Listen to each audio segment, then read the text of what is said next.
तो dear student, dear गणिताचार्य में आपका बहुत बहुत स्वागत है। आज की वीडियो में हम त्रिकोणमितीय सर्व समीकरण व इनके विभिन्न रूप के बारे में आपको बताएंगे। इनके जो विभिन्न रूप हैं वो अगर हमसे आएंगे तो लगा करके हम 10th से 12th तक त्रिकोणमिति में कभी भी हमें किसी प्रश्न को हल करते समय कोई मुश्किल का सामना नहीं करना पड़ेगा, क्योंकि बीच बीच में इन सर्व समीकरणों का उपयोग होता है। तो हम आपको बता दें कि त्रिकोणमितीय सर्व समीकरण 3 सर्व समीकरण होती हैं।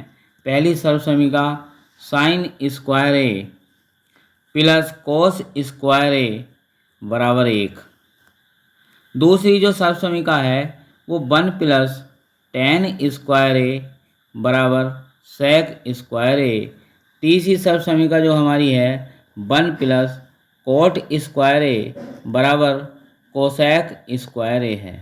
ये 3 सर्व समीकरण हैं। भैया बहनों, हमें ये अंतर भी आना चाहिए कि त्रिकोणमितीय सर्व समीकरण ऐसे ही बीजगणित में सर्व समीकरण है और एक होता है हमारा समीकरण। तो समीकरण और सर्व समीकरण में क्या अंतर है?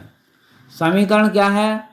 केवल एक मान के लिए संतुष्ट होता है, मैं आपको बता दूं। और सर्व समीकरण जो है प्रत्येक मान के लिए संतुष्ट होता है।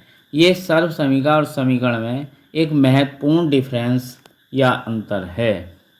आज हम आपको पहली सर्व समीकरण के विभिन्न रूप पढ़ाएंगे। तो पहली सर्व समीकरण साइन स्क्वायर ए प्लस कोस स्क्वायर ए बराबर 1। इसका अर्थ ये हुआ कि हम कहीं पे भी अगर प्रश्न में साइन स्क्वायर ए प्लस कोस स्क्वायर ए आता तो उसके स्थान पर 1 लिख सकते हैं, या 1 के स्थान पर हम साइन स्क्वायर ए प्लस कोस स्क्वायर ए का प्रयोग कर सकते हैं। इसका हमने दूसरा रूप लिया।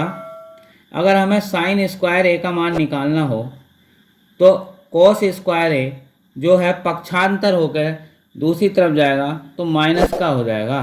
तो ये 1 माइनस कोस स्क्वायर ए रख सकते हैं साइन स्क्वायर ए के स्थान पर, या 1 माइनस कोस स्क्वायर के स्थान पर साइन स्क्वायर ए का प्रयोग कर सकते हैं। और इसका अगर दूसरा रूप है, अगर हम इससे साइन ए की वैल्यू निकालेंगे तो उधर क्या है, हमारा वर्गमूल 1 माइनस कोस स्क्वायर ए होगा। तीसरा रूप इसी तरह से, जैसे हमने साइन स्क्वायर ए की वैल्यू निकाली, अगर हम कोस स्क्वायर ए की वैल्यू निकालें तो 1 माइनस साइन स्क्वायर ए होगी। और चौथा रूप अगर हम कोस ए की वैल्यू निकालें तो ये हो जाएगा under root 1 minus sine square A. तो इस तरह से एक तो हमारी सर्व समीकरण पहली है ही साइन स्क्वायर ए प्लस कोस स्क्वायर ए, जिस जो स्टैंडर्ड रूप है। इसके ये 4 हमने आपको विभिन्न रूप बताए। प्रश्नों में इनका कहीं पर भी प्रयोग हो सकता है। इसके पश्चात हम दूसरी सर्व समीकरण देखेंगे। तो हमारी दूसरी सर्व समीकरण है 1 प्लस टेन स्क्वायर ए बराबर सेक स्क्वायर ए।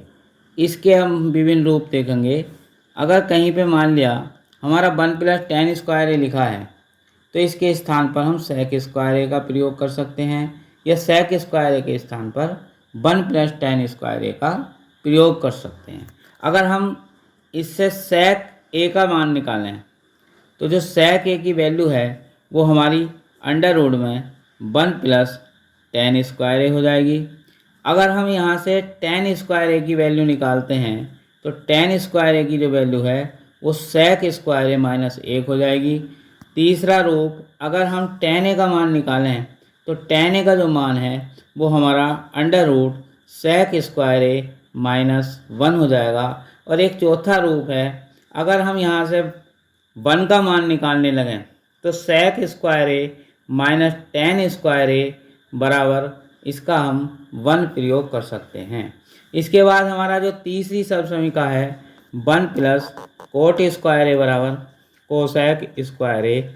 इसके जो विभिन्न रूप हैं, अगर हम यहाँ से कोसेक ए की वैल्यू निकालें तो कोसेक ए का मान under root 1 plus cot square A हो जाएगा। और यहाँ से इसी तरह से अगर हम कोट स्क्वायर ए का मान निकालें तो ये कोसेक स्क्वायर ए माइनस 1 होगा। और कोट ए का अगर मान निकालेंगे तो अंडर रूट कोसेक स्क्वायर ए माइनस 1 होगा। ये इसका तीसरा रूप हो गया। और चौथा रूप अगर हमारा कहीं 1 है तो हम लिख सकते हैं कोसेक स्क्वायर ए माइनस कोट स्क्वायर ए बराबर 1। तो ये हमने चार चार प्रकार के यानी कि चार चार रूप इन तीनों समीकाओं के, पहली, दूसरी और तीसरी। जो पहली समीका थी साइन स्क्वायर ए प्लस कोस स्क्वायर ए, दूसरी हमारी 1 प्लस टेन स्क्वायर ए बराबर सेक स्क्वायर ए, और तीसरी 1 प्लस कोट स्क्वायर बराबर कोसेक स्क्वायर ए। इनके विभिन्न रूपों को समझा। हम प्रश्नों में हल करते हुए इन रूपों का कहीं भी प्रयोग कर सकते हैं। अगर हमारी ये रूप हमसे आते होंगे तो हम कहीं भी प्रश्न को हल करते समय कोई समस्या का सामना नहीं करेंगे और ईजिली हम अपने प्रश्न को हल कर देंगे। अगर आपको वीडियो अच्छी लगी हो तो लाइक कीजिए, शेयर कीजिए और हमारे चैनल को सब्सक्राइब कीजिए और बेल आइकन का बटन दबाएं ताकि आपको अगली वीडियो का नोटिफिकेशन तुरंत प्राप्त हो। बहुत बहुत धन्यवाद।